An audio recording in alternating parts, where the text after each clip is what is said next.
1/2 litre நெய், அதுக்குண்டான பாரம் ரெடி பண்ணியாச்சு. இப்போ பஞ்சகாவியா ரெடி பண்ண போகிறோம். ஃபுல்லாக பாருங்கள், கட் பண்ணாமல் வீடியோ பாருங்கள். நம்ம பஞ்சகாவியா கொடுக்குறோம், அதெல்லாம் நம்மளும் யூஸ் பண்ணுறோம். இயற்கை விவசாயம் ப்ளஸ் காய்கறி விவசாயத்துக்கு நம்ம யூஸ் பண்ணுறோம். கேட்குற விவசாயிகளுக்கு கொடுக்குறோம் கம்மியான ரேட்டில். வேணுன்றவங்க ஃபுல் வீடியோ பார்த்துட்டு எங்ககிட்ட ஆர்டர் பண்ணுங்கள்.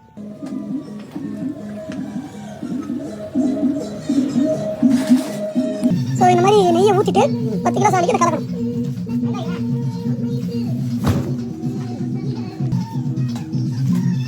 இதை கலக்கி முடிச்சுட்டு நல்லா கலந்துட்டு இந்த பாரலில் ஒரு 3 நாள் அப்படியே வச்சிடணும். வச்சுட்டு அதுக்கடுத்து என்ன பண்ணணும் பாருங்க. நான் இதே இடம்லாம் போட்டு தான் வச்சிருக்கேன். நல்லா நெய்யை கலந்தாச்சு. இப்போ இதில் வாரி போட்டு 3 நாள் முடியாது காற்று போகாமல். அதன் பிறகு நம்ம என்னென்ன கலக்கிறத பாருங்க. நம்ம ரெகுலராக பஞ்சகாவியா ரெடி பண்ணலாம் இருக்கோம். 3 நாளைக்கு முன்னாடி நம்ம சாணியும் நெய்யும் கலந்து வச்சிருந்தோம். அது நல்லா ஊறிடுச்சு. இப்போ அது கூட தயிர் 4 லிட்டர், ஏன்னா இது 10 கிலோ சாணி, தயிர் 4 லிட்டர், பால் ஒரு 5 லிட்டர், கோமியம் ஒரு 5 லிட்டர் எடுத்துருக்கேன். இப்போ இதில் ஊற்றி கலக்க போகிறோம். அடுத்தது இதுக்கு முன்னாடியே நான் வந்து பஞ்சகாவியா ரெடி பண்ணி வச்சிருந்தேன். இது போன மாதம் ரெடி பண்ணது.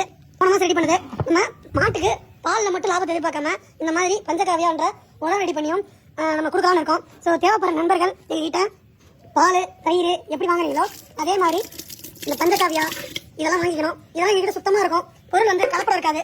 இது வந்து தயிர் கலக்குங்க.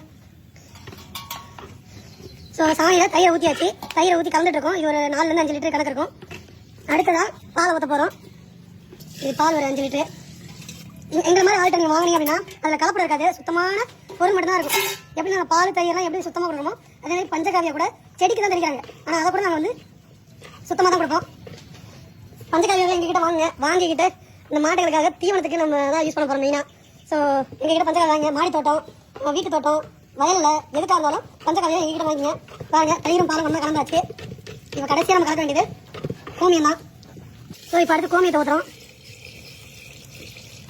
இதில் என்னென்ன கலந்துருக்குன்னா 10 கிலோ சாணி,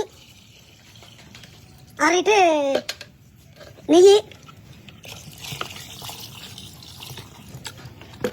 அதுக்கப்புறம் பால் ஒரு 5 லிட்டர், தயிர் ஒரு 5 லிட்டர், கோமியம் ஒரு 5 லிட்டருக்கு மேலே ஊற்றிருக்கோம். ஸோ இது மாதிரி டெய்லியும் காலையில் மாலையில் 2 வேலையும் கலந்து வரணும். இந்த மாதம் ஜூலை மாதம் ஆகஸ்ட் 1ஆம் தேதி நான் சாணி கலந்து வச்சேன். இன்னைக்கு 4ஆம் தேதி ஊற்றி மற்ற 3 பொருளையும் கலந்து வச்சுட்டேன்.